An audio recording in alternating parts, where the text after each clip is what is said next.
Welcome to Sabes Que, Did You Know? Here at Usala Media.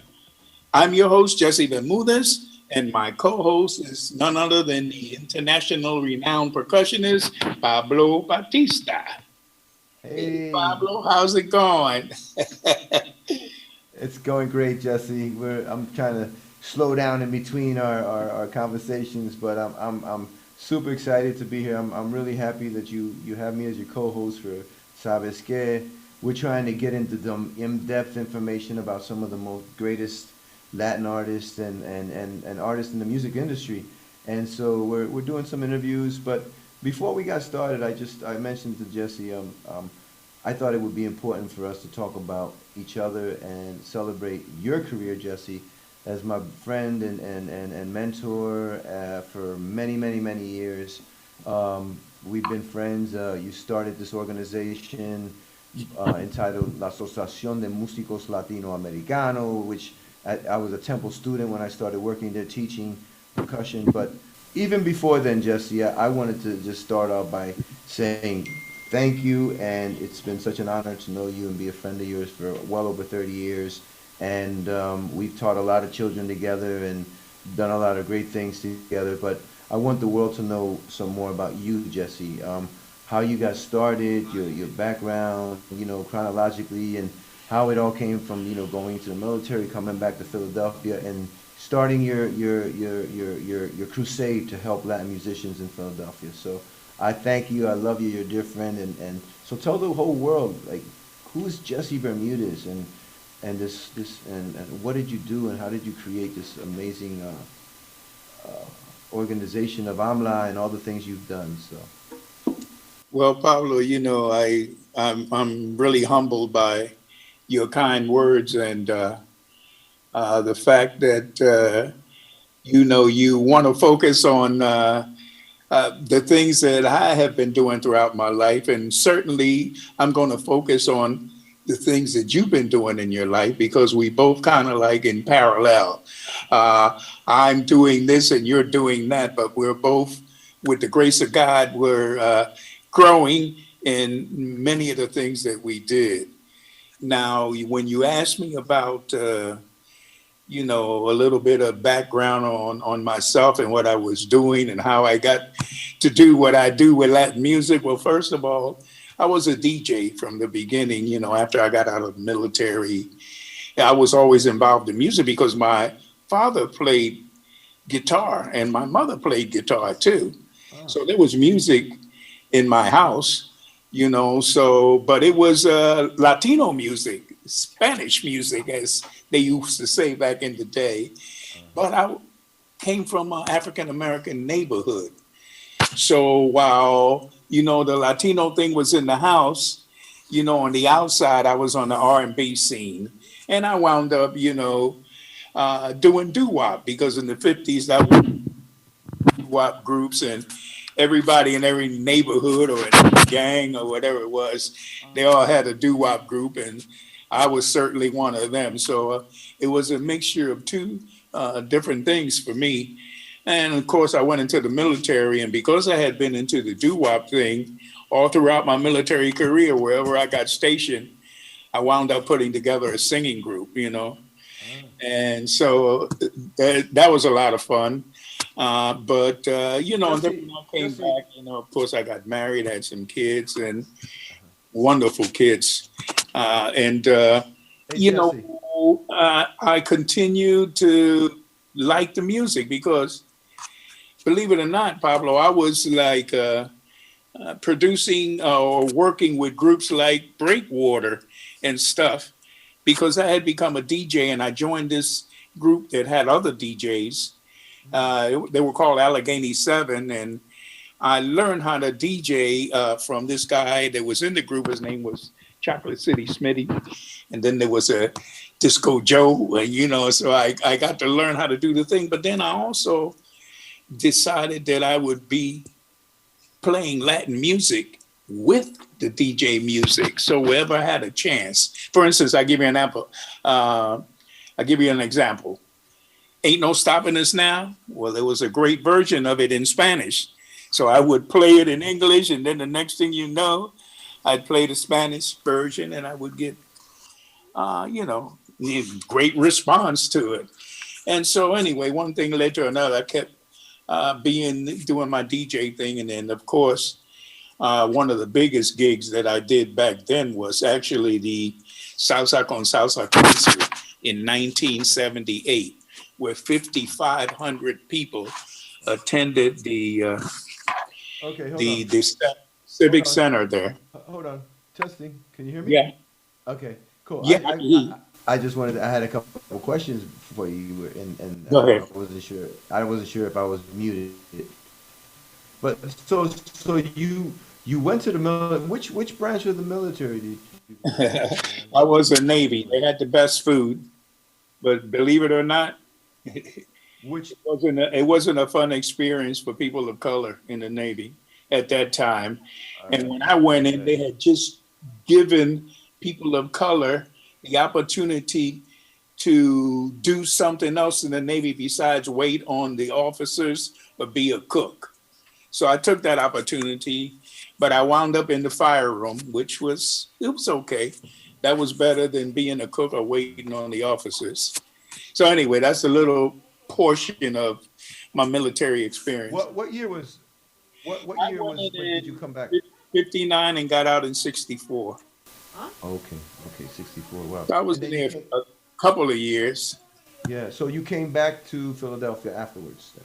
Oh yeah, yeah, definitely. Philly was always my home. Even though I've been to a lot of different places, Philly's always been outside of where I'm at now. I took a little break. So now you come home from the military. What happens to Jesse Bermudez then? The young Jesse Bermudez. What happens after? Uh, Well, I got married and had 4 beautiful children. okay. So that's what happened to me. And of course, pursuing a living for my family, I wound up in the printing business. I Mm, wound up actually it's a great story. For me, it's a great story because I looked for a job, and they gave me the job in this printing place. And so they said, can you wrap packages? And I said, sure, of course. I never wrapped a package in my life. But I mean, I was that kind of a person. Oh yeah, I could do it. And I went from wrapping a package to working on the cutter, cutting jobs, to actually going into the camera room and becoming a cameraman and a stripper in the printing business. And I just kept growing and growing. And I got so big that, I mean, I don't got so big, but I mean, wait. I took Hold a, on, hold on, hold on. I gotta stop you.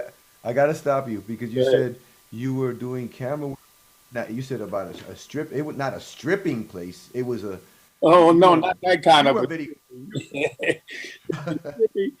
I want you to clarify it to us now. You were working at a printing shop Yeah. doing a job. Okay. Yeah, well, Go ahead. when you lay down the pages for a book or something like this, and then they call that stripping. Okay. Okay. I just want So to make I sure for learned the I how don't. to lay out a book and this like that, and so that gave me the title as a stripper. But, Okay, I'm glad to clarify that. see that technology knocked you right off right there. Yeah, yeah. Well, the title Yeah, got me the threw me off title, a little the bit. title was. But So now you're working at this printing business. You have a family, yeah, and you're DJing. Obviously, you're still yeah. DJing. Well, see what happened once I thought that I was at the top of what I was doing, then I wanted to get into management in the business. Mm, And what happened was that the boss that I was working with, he was a nice guy, man. I mean, he was really, really a good person.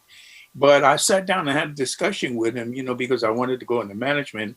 And one of the things that he told me is that, you know, he felt that none of his clients were going to sit down at the table with me for me to tell them how to spend their money.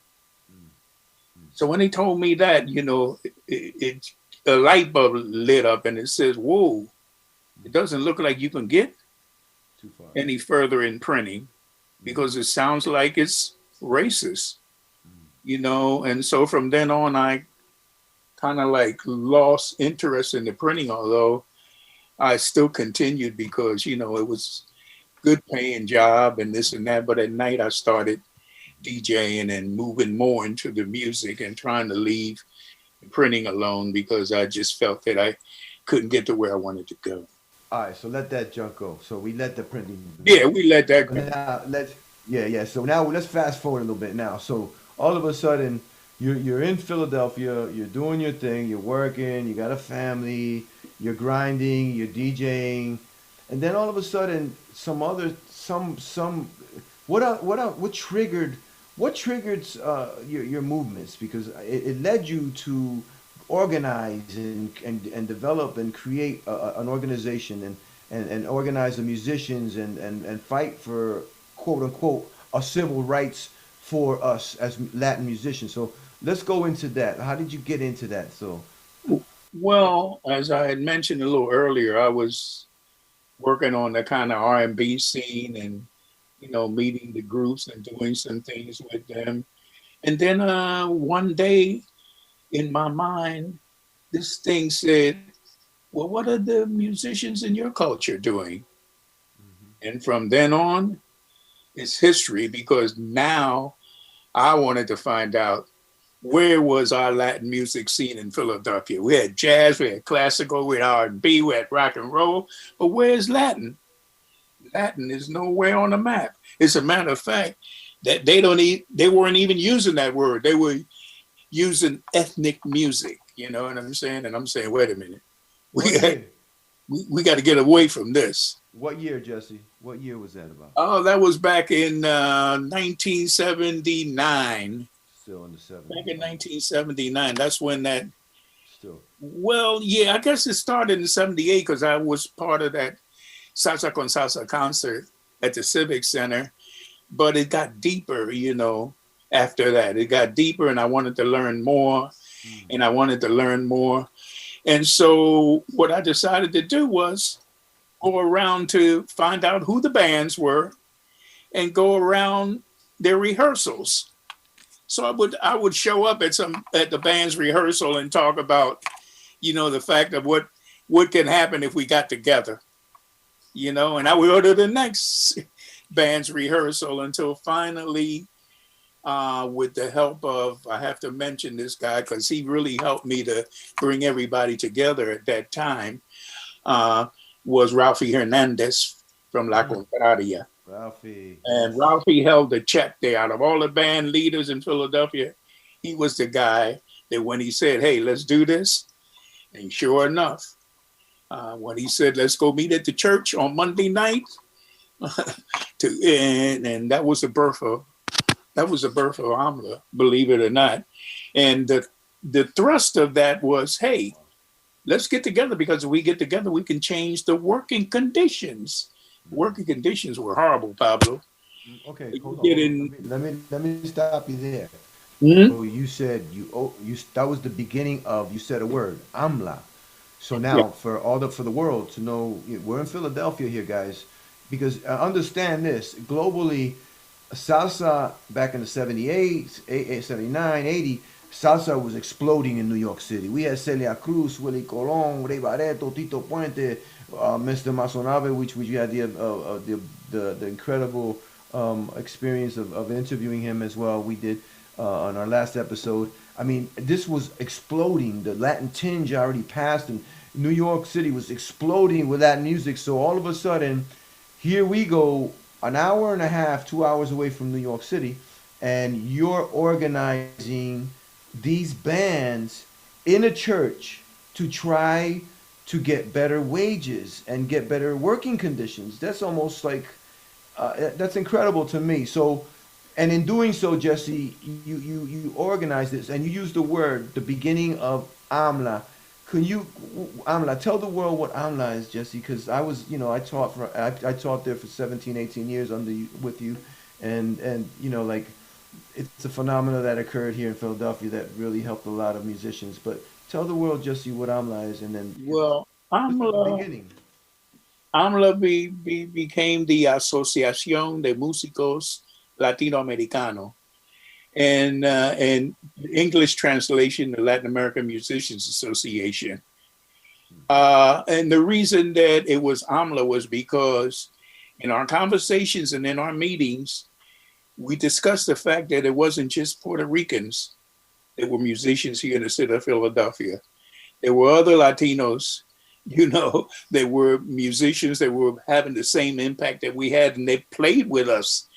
And so the Asociación de Músicos Latinoamericanos became the title of the organization. Now, it took a while to get that title also because the way that we started, the funding world in Philadelphia looked at us like a union, because basically that's how we responded in order to get what we wanted. We boycotted the clubs in Philadelphia until the owners came and sat down at the table and we negotiated better working conditions. I mean, the musicians were playing 5 sets a night, getting $30, and it's at a bar or whatever it is. By the time they play 5 sets, they just spent all their money in beer or whatever, things like that. So anyway, but then AMLA was formed because I was successful with this gentleman by the name of Justin Finks, which and he was able to put me in connection with someone in Washington that specialized in nonprofit organizations, and we wound up getting our 501c3. And what year was that, Jessie? We got our 501c3 in 1982. We formed November the 1st of 1982. And by the end of that year, we were able to get our 501c3. Wow. And for those that don't know 501c3, it's nonprofits that are able to go and solicitate money for the things that they're doing. Because, there was a lot of things that I wanted to do with the musicians, but, everything that you do costs money. And how do you do it? And then someone came to me and they said, Jessie, the best thing you do is to become a nonprofit, and then you'll be able to maybe generate some dollars to do some of the things that you want to do with the musicians.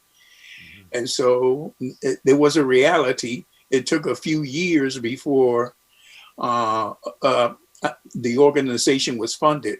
And what we used to do is just throw dances, and then whatever we make at the dance, we would split it up at the end of the evening, and we went like that for almost 3 years. And then finally, the first funding organization sent me $500. And so after 3 years, I was like, $500?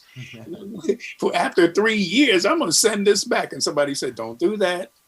Don't do that, because that's the beginning of your funding history. So, and it was true. Once I could say that there was a funding organization that was funding me, then others would take a look at and see if they were interested in doing the same. Okay, so listen. So now you're starting to get funded. I think I came to Philadelphia from Bethlehem to study at Temple. I think I was about 82. I was a sophomore. Well, yeah, in there, sophomore, junior. So I'm not sure when I started working with you, but so you started. But when I came aboard AMLA, I came in as a teacher. So, yeah, sure. So obviously your mission statement went from not only organizing the musicians and trying to fight for better wages and conditions, but now it seemed like you started graduating or developing other ideas of, hey, maybe we can educate. And because that's when I came in, AMLA was a school. It developed into a full-fledged Latin school, music school, Latin School of Music, and obviously that's and this is where I kind of got involved a little bit. We were getting organized in the beginning, but like your mission statement developed and grew, not just from, Yes. And Pablo, when you get an opportunity, get a little closer to your mic, if you can. Absolutely, yes. I'll bring it a little closer. Because well, and you're right, Pablo. And we had to take a look at our mission statement and kind of like work on it. And we wound up with one that we felt that could cover a lot of things that we wanted to do, even though some of those things we weren't doing.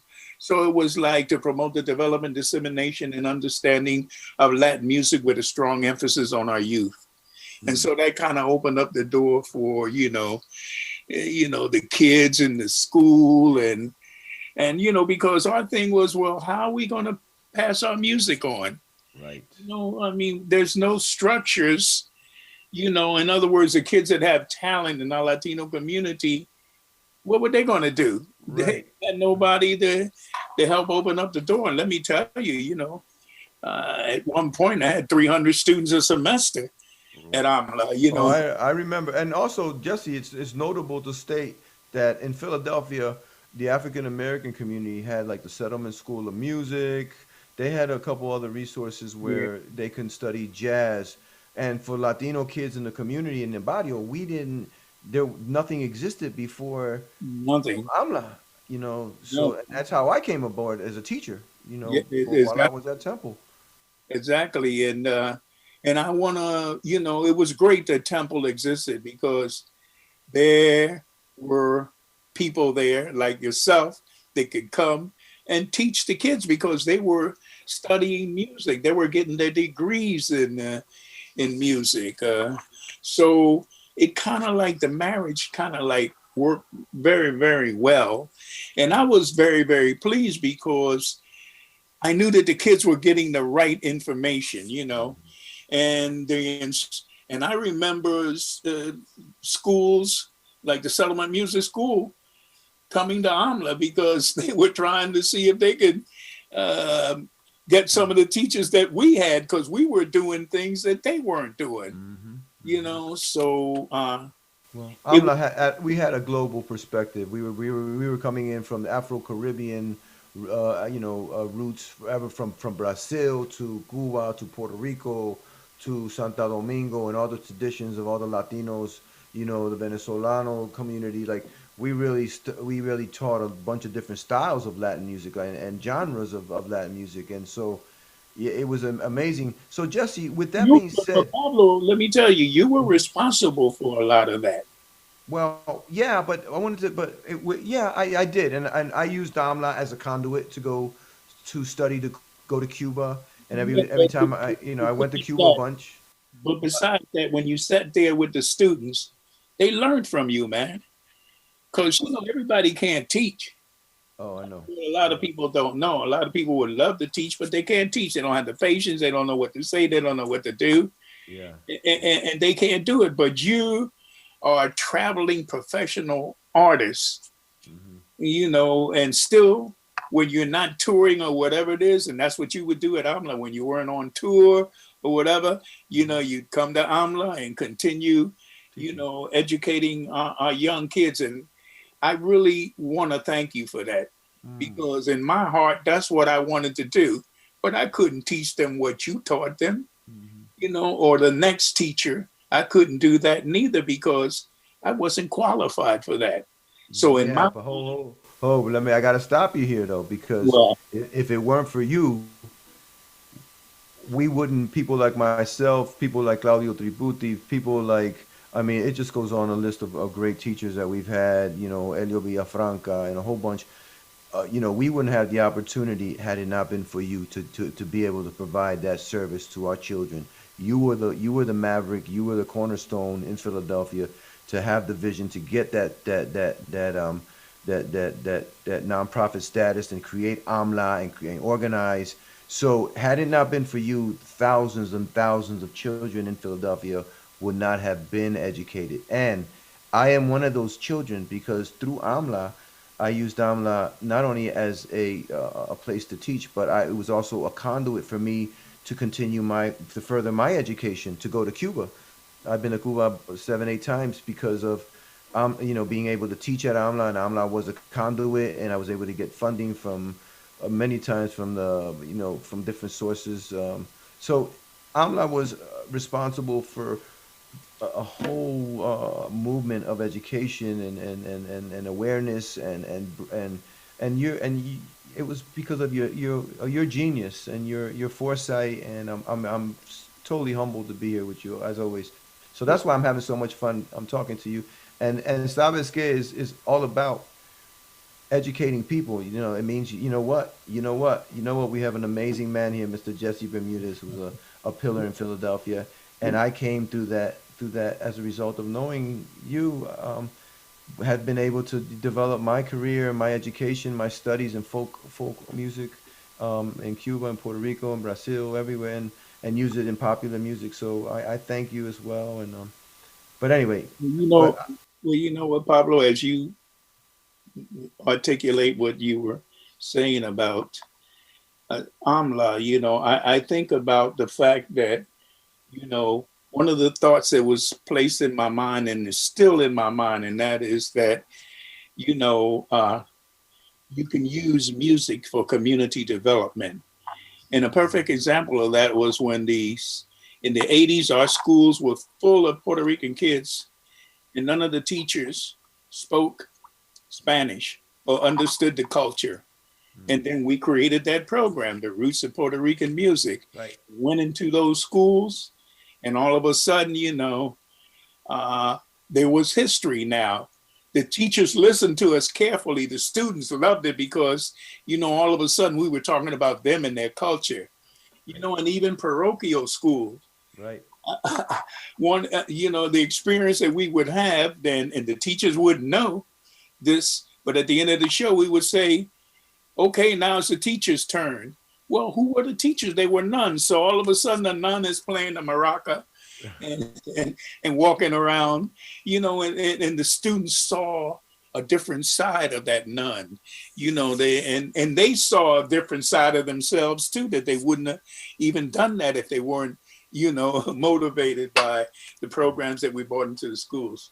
But right. but Pablo, enough about me, Oh wait, hold on, but listen, Jesse, I wanted to also mention that program that you work with. It was called the Roots of Puerto Rican Music. I think I co-wrote it a little bit, but also there was an amazing musician I wanted to mention by the name of Lenny Prieto, Of who, course. who was a Temple student at the time, and he helped write that as well. The Roots of Puerto Rican Music. I had a little influence in it, but Lenny went on to graduate with a master's and stuff from Yeah. Temple, and also to perform with the great El Gran Combo. So he's in Puerto Rico, killing it, and he was a part of AMLA as well. We also have a brother, Claudio Triputi. I mentioned, from I think Venezuela. He was from Argentina, but he resides in Venezuela now. He's But Argentina and is married to Yarida, which is from Venezuela. right. And but there's so many amazing people that came through. But I But also wanted to mention, Jesse, not to cut you off, brother, mhm, but as a result of what you did, you were also able to bridge the gap between New York musicians and Philadelphia musicians by way of AMLA, by way of bringing them in to do amazing workshops and clinics and concerts. And can you talk a little bit about that? Because you brought so many amazing and through the Painted Bride Art Center and your affiliation with Philadelphia community. Because AMLA started working and collaborating with a bunch of different organization nonprofits in Philadelphia because of your relationships with them, because of your great personality. You were able to develop Amna and put us in places where we wouldn't have been able to perform, and then bring brothers from New York and to come in and help us and help develop our region. So talk a little bit about that, Jesse, because that's very important to me. when you mentioned that, a little sidebar thing here, when you said about bringing music everywhere, I remember having a trio playing music in front of a mummy at the museum. But it was that kind of thing. We our mission was to get our music out there everywhere that we could get it, and Yeah. expose the people to it, and they enjoyed it. And the fact of the matter about the artists, the reason that all those artists was around there was because, guess what? I always felt that our kids needed to be surrounded by the best. If you're surrounded by the best, then you're going to walk out of that school or whatever that is, and you're going to, and nobody's teaching you the wrong thing. That's why you guys went to Cuba and all of that. And when you came back and taught a rhythm, it was the real thing, man. It wasn't like something that somebody in the street said, "Oh, hey, man, play this." It wasn't like that. No. It wasn't like that. And I always felt that our kids deserved the best. Mm. And so when those artists came from the outside, I mean, I'm just, the other day I was just thinking about Yomo Toro, the greatest cuatro player in the world. And Mm. he would come to AMLA and do workshops. Mhm. He was such a humble guy, and, Larry Harlow and you name it. And well, you've experienced it all, and you played with a lot of these people too, like the Gonzalez brothers, Mhm. Miguel Conjunto Libre and all, Mm. and they were great, and I learned a lot from them. Mhm. Not a musician, but Mhm. I learned so much by being around these guys. You know what I'm saying? Yeah. And I remember Andy Gonzalez bringing old recordings, because this is how these guys learned. They sat there and listened to recordings and then talked about it, and then talked about how they can take whatever they heard to another level, which is what you do, Pablo. You Yeah. listen to things and then you try to take them to another level. You try to incorporate them. You try to lock them in and say, "Oh, you thought that this didn't go with this? Check this out. Watch how I do this. Watch how I bring it to where it needs to be." Mm. So you got me talking.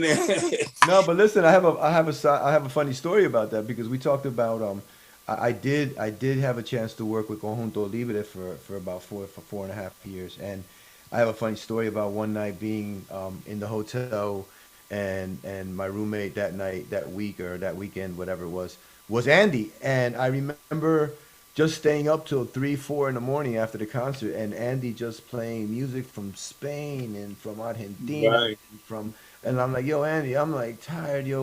We got a 7 o'clock a lobby call, and he's like, yo, man, but you got to listen to this, and yeah, and it's like, and this is like, I mean, for me, it was an amazing learning experience. But these brothers, the Gonzalez brothers and Manny Ocando, I mean, for me, it was I just an eye-opening experience as the how hard these guys worked and the traditions and man, I learned so much. It was a great period in my life to work with those Yeah. cats. And Well, you know what, Pablo? We're having fun talking, and we're going to keep talking, but we got to take a break. So we're going to take a little break, and then we'll be back, because guess what? Now you got me reminiscing. Mhm. Yeah, We in trouble now. Let's take a break for the cause. You're listening to Sabes Que, y'all. yeah, that's what y'all listening. Sabes Que.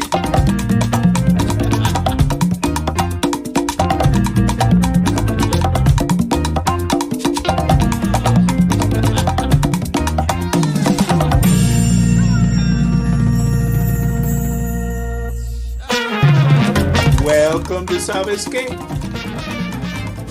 I'm your host, Jessie Bermudez, and my co-host is Pablo Batista. And we're going to continue our conversation about actually one another.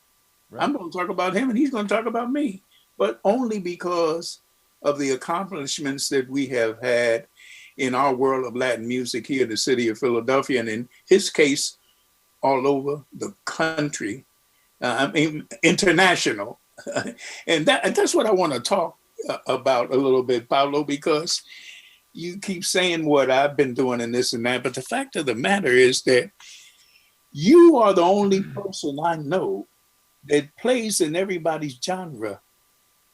And guess what? You just don't play in that genre. You play with nothing but the best. And that's not a easy accomplishment. Some folks just play salsa, some folks play jazz, some folks don't, but you do R&B, rock, gospel, you name it and you do it, and it's like, yo, you know, I don't know. I don't know what to say, but you need to talk a little bit about what made you kind of like say, hey, I'm going to learn it all and I'm going to be good at it all. Ooh, well, thank you for all of that. Wow. How much do I owe you? I'll pay you later. No, But actually, let's get close to your mic because I want the people to make sure that Yeah. Well, I What mean, do you gotta say, man? Because well, Jesse, first of all, I come from Puerto Rican parents who were immigrants. They came over to Bethlehem. They moved from Puerto Rico to work in Bethlehem. My dad basically worked in the coal mines at the Bethlehem Steel, and then my mom was a laborer at a factory. And they met here in Bethlehem, and then they went back to Puerto Rico, got married, and moved back to Bethlehem and created the family in the 50s. And I have three older sisters who I love dearly. We have a very close knit family, but I grew up listening to everything. Like I grew up listening to Earth, Wind and Fire, War, Mandrill, Kool and the Gang, Ohio Players, Tito Puente, Celia Cruz, Eddie Palmieri, Fania All Stars, Típica 73. Then I got into real heavy jazz and started getting to Weather Report, and then when I went to high school, I got into rock music and started listening to like all these different Boston and all these different great music. The Allman Brothers and Santana was a huge influence, and I mean, I basically started studying all these different styles. But my root was always Latin music, Afro-Cuban, Afro-Puerto Rican music, and so I began studying at the age of 9 with a man by the name of Miguel Candia who moved from Puerto Rico. He used to play with Puente in Puerto Rico, and he was a friend of Giovanni Hidalgo's father, and so they were friends. So I studied with him in Bethlehem. My dad, they worked at the Bethlehem Steel, and they became friends. And my dad told him, "Hey, my son wants to play." He gave me a lesson or two, and the rest is history. I played all throughout high school. I came to Temple University. I graduated in 1985 with a degree in pre-law because I wanted to have something to fall back on. And then, but immediately I had been studying so hard and working so hard. I connected with Grover Washington Jr. right before I graduated from Temple, and then eventually landed. I gave him he got a demo tape of mine, and he dug it. He really liked it. He called me for a recording session, and that recording session was Gene Carn, "Closer Than Close," and that was an R&B hit. Meanwhile, I was in Philly playing with like the Philly Stars and little salsa groups around Philly, and I had already been met you, and I had been playing, teaching at AMLA, and so I had been touring with Grover and teaching at AMLA, and then doing sessions in Philly. I started doing more recording sessions and more, and it led me from one thing to another, and it just kept me going from one artist to another and to current day, and that was it started back in 1985. well, you know what, Pablo? I want you to mention some of these artists because you could say, "Well, I played with this artist," and I name them so that the people know who you played with. Because to play with them, you have to be a high caliber musician. Well, let me start by like, okay, so if we're gonna talk about gospel music, I played and toured and recorded with Kirk Franklin. If we talk about contemporary jazz, I worked with Grover Washington for 17 years and recorded with him. I have Grammy Awards in four different categories: contemporary jazz, pop, and I forgot the other one, but anyway, there's three or four. Anyway, there's gospel, there's jazz, there's Latin. I spent those years with Manny and Manny Oquendo and Conjunto Libre. I had a chance to work with Eddie Palmieri a little bit. I worked with Jimmy Bosch on the salsa thing, but it just goes on. I had a chance to tour with Jill Scott. I've had a chance to tour with Teddy Pendergrass. Phyllis Hyman, I spent years with. Patty LaBelle, I toured with Patty. She's so sweet. I love Patty. Um, uh, Gosh, and then I spent many years with with Grover until his passing. I worked with him until he passed, and then I went on tour and worked and recorded with Alicia Keys for many years, for about 13 years. I love Alicia; she's awesome, and now I'm up to date. I have one album under my belt, Jesse. I recorded back in the day. I'm currently doing my next album, which is turning out to be awesome, and it's actually the theme of Sabes Que that we're using a little bit of our intro, and um, and then I'm also working with an amazing young artist who's just she's dominating right now. The artist's name is Her, and we're nominated. I recorded with her, and we were nominated for a Golden Globe for a song that was a title track for this movie called Judas the Messiah, and the soundtrack got picked up, and I Will Fight for You. It's her, and so that song got nominated for a Golden Globe, but we didn't win. But we a nomination for me is like a win. But her is also nominated for a bunch of Grammys this year, and I'm super excited. We did a song called "I Can't Breathe," and I recorded on, and it's up for some awards. And she's an amazing young artist. The world's going to be really excited to see. She's just multi instrumentalist. She's a sweet person, and I can't wait to do more work with her. And so up to date, that's where I'm at, Jesse. I'm you know, Yeah, that's 30, a whole lot. 32 years in the game, and I'm praying to continue on and disseminating. And my album is Latin jazz. I go back to the roots, Afro-Cuban, Afro-Puerto Rican roots. This album's gonna be really dope. I'm working with Ricky Gonzalez and my band. I got a bunch of great artists, guest artists like Conrad Herwig and oh my goodness, it goes on. Ricky Gonzalez, Bakiti Kumalo, Nestor Torres is on this album. Anyway, there's a bunch of cats that are on it, so I want everyone to stay tuned from when my record comes out. It's going to be really cool. But so that's where I'm at, Jess. Well, it's nothing like you putting your stuff out there, right? I mean, you play with everybody and everything, and you get all of the goodies that come with it per se. But I guess when it's your thing, and you up front, that means a whole lot. And I know it means a whole lot to you. But I mean, who is more deserving than you? I mean, it's this. I mean, I don't know. Maybe I've been around you too long, man. Listen, but let me say this: every man has a village, or every child has a village around them, and I've had a village around me. You were always a part of that village. My family, my mother, my beautiful wife, my children. I have two children, they're beautiful. You know, and also there were people that have been supporting me for years that I have to talk about real quickly. And one company is Latin Percussion LP. I've been endorsing them since 1985. They've been awesome to me. They've provided me with all my instruments. Another company is Remo. They're the heads that I use on my drums, and there's another company, Promark, that I use their sticks. My cymbals are Sabian.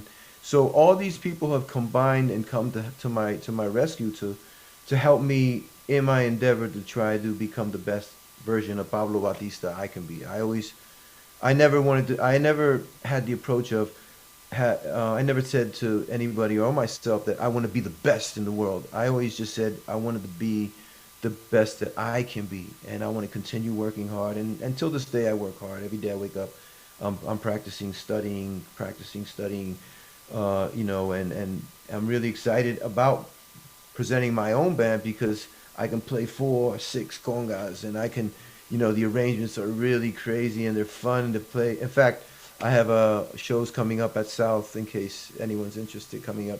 So, yeah, Jesse, I'm very grateful and humbled by my life. God's been good to me. I've worked really hard. I continue to work very hard since a little boy, and but I couldn't have done it without you and the village behind me. And Philadelphia has been a really great place for me to be. And all these companies that I mentioned were amazing, Latin Percussion, etc. And but I'm grateful, and I'm really happy to be co-hosting this Sabes Que with you, because we just talked to the incredible Hector Masonabe and talked about his history, and we just talked about your history and a little bit of mine. But the world has so many other great people that we're gonna be able to try to get to and Yeah. and and and No, talk about. no question, Pablo. And this is just the tip of the iceberg.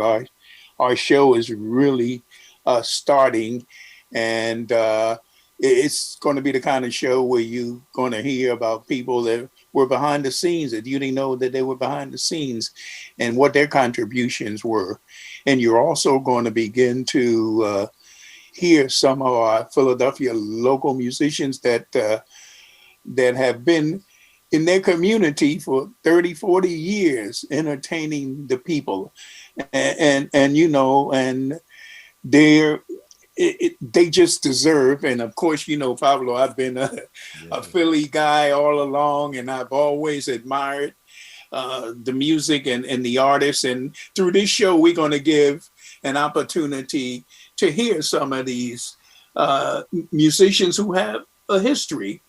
They can tell you when they started in 1960 or 1970 what was happening in Philadelphia, and you know what was the makeup of the bands. You know what I'm saying? They didn't have big bands; they had smaller conjuntos, and there's some great stories. And I think that Sabes Que, along with you know, featuring some of the people that have really been very successful in the Latin music scene and the Latin jazz scene for that matter, will be part of the Sabes Que program. And I'm glad that you're with me, Pablo, because you know there's times where there's salsa, and there's times where there's Latin jazz, and there's times where, but you know all the genres, and you know most of the people, and I think that that will make for some good programs. And I hope that we're able to disseminate this information out there, and that there's a listening audience that really may be interested in knowing about our plight, our music, and what's going on with it. And as you know, Pablo, we've lost so many of our great artists. Yes. You know, from Celia to Tito Puente to Cano Estermero, just now Johnny Pacheco. I mean, Tito Rojas. I mean, on Johnny. I mean, Jerry Gonzalez Yes. and his brother Andy. Andy, I mean, Manny. you know, these guys were legends. You know, they created the world of Latin jazz. You know what I'm saying? Hmm. It's like, oh, so much, and there's so much history. And as long as I'm alive, I'm going to throw the history out there. You know what I'm saying? Try the best that I can, whatever I know. And, you know, I'm not a historian. You know, I'm not a musicologist. I'm just a guy who's interested in letting people know that Latin music exists. Musicians like yourself exist that need to be recognized for your contribution to the music. And the fact of the matter is, like I started when I mentioned you, is how many people do you know that can play in everybody's genre at the top, not at the bottom of the genre, but at the top of the genre? So, you know, hey, look, I am glad that you decided that you would join me on Sabes Que, did you know? Because, you know, we have uh, compliments. I mean, you're the younger guy doing the thing out there. I'm the older guy trying to figure out how I can talk about what happened 50 years ago. You know what I'm saying? But you're like, Hey, Jesse, I'm not the younger guy anymore. I passed that stage, but you still got hair. but listen, I am grateful and I'm humbled by our friendship and our relationship that's lasted well over 30 years. And there's so many great musicians in Philadelphia that we owe homage to, and you know, there's not enough time to do so. But you've been a beacon of light for all of us musicians in Philadelphia, us Latin brothers, and you know, we're very grateful. I'm humbled to be here with you. I'm excited for what the future brings, so that we can continue to shine a light on greatness in Philadelphia, greatness in Latin music, and let the beat go on. I love you, brother. Yeah, well, I love you too, man. And guess what?